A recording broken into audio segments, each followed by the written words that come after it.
Well, howdy, howdy, howdy. Nearly senior citizen here. As you can see by my newly powered electrical clock on the wall, it is, well, it says it's 7:05.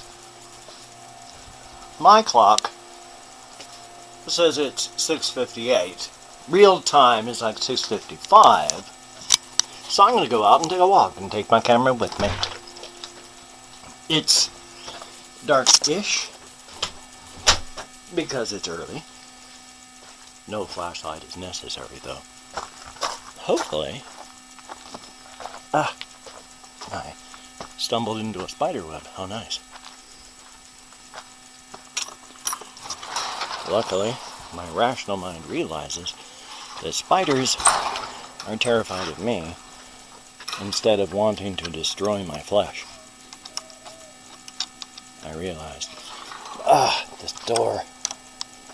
The hooks don't work right, but I still got to get it to hook. There we go. Alright, here we go. It is a gloriously gray day on AccuWeather, which I took a look at. It said it was going to be a clear day with a clear night, and that it's going to be it's supposed to be a sunny day. So far, hopefully, they are not lying. But so far, I cannot really see the evidence of that. Trees and such. Now I continue walking up what is known colloquially as Euclid Street. Yammering to myself now. Whew. The whole problem with my outside voice, which is where I try to project only far enough to reach the camera, is that it's hard to breathe properly while doing that. Burped. Sorry about that. And again, I went and took my methadone just before hitting the road. I really wish I had a Steadicam harness.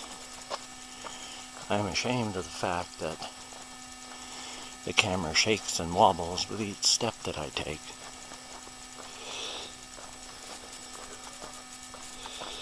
Whew. Up the very first hill of the day. Unfortunately, though, in my hand I don't have any gyroscopes, and it's all just muscle.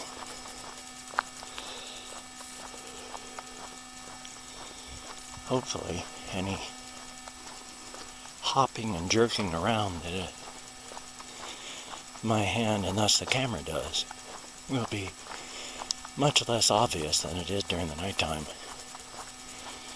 Then, because you have so few frames of reference, that with each movement against the black field, it is quite obvious. Uh-oh. Someone appears to be coming this way. And yet I cannot in good conscience record them without first asking permission. And so, I will come back after I've passed them. Bye-bye. And so, rather than simply ask permission, I simply don't record people. It's a lot easier that way. Plus, I am shy as all get out, and I don't like doing anything to stand out when people are around. When I'm by myself, sure, I'll use a tape measure and tie a pig to my head, a stuffed pig, and wear it as a hat. I'll do all sorts of goofy stuff. When it's just me and a webcam, I don't care if people can see me doing goofy stuff then.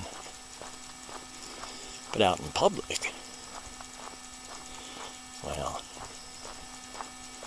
I'd much rather not stand out, even by talking, or I feel too goofy, really, even holding up a camera when other people can see me. Even though we're in the smartphone age, where everybody instantly whips out a camera and starts recording things the moment something happens, I still feel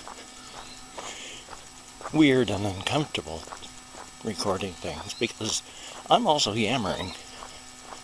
Other people might be going, "Oh my gosh, what is he doing?" out of a, fright, fear, exhilaration.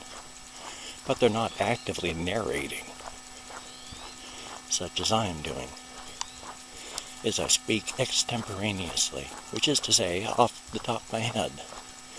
You may have a general outline that you're trying to follow, but past that, your outline might be talk about vaccinations, talk about, diseases that have killed people, talk about how vaccinations work, end up with get your kids vaccinated, instead of having a script where you just follow the script and read it for a half hour. You just go, "Oh, talk about violence and death." "Oh, okay." And then you just start yammering about it. You bring all the information that you got to the table. You're just not reading it off of a script. Some people are better at operating in that fashion. Some people are better at using a script.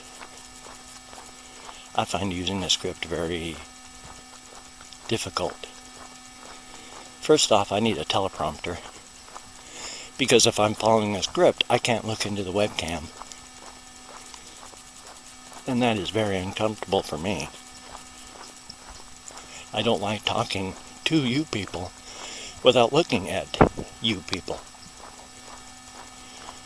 So looking off to the side while reading a script is for me very off-putting, because it's very unnatural. I don't talk to people that way.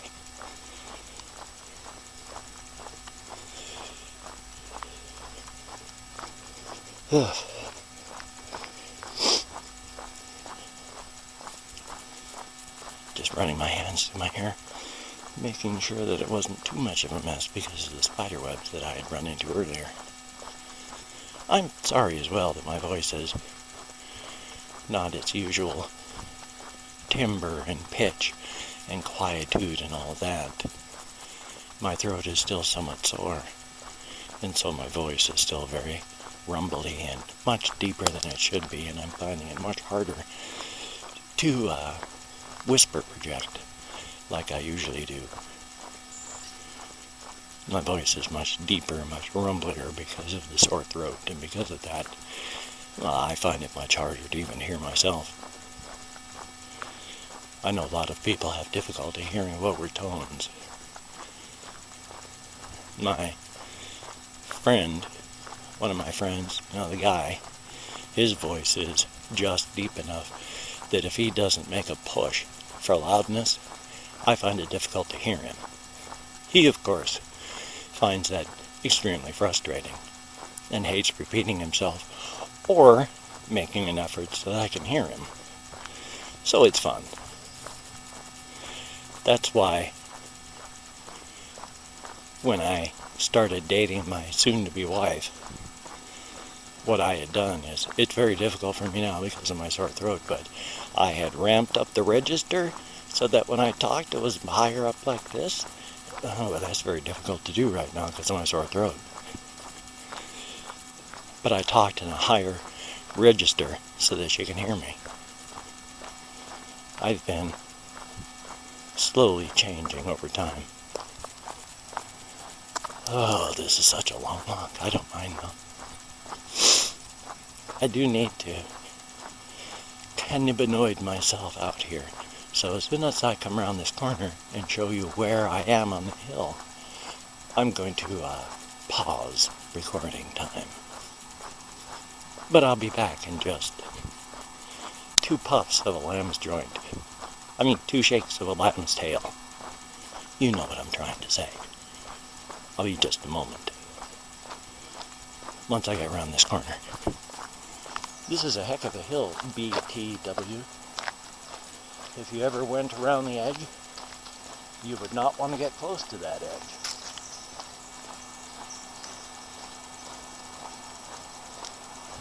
That would be one heck of a fall.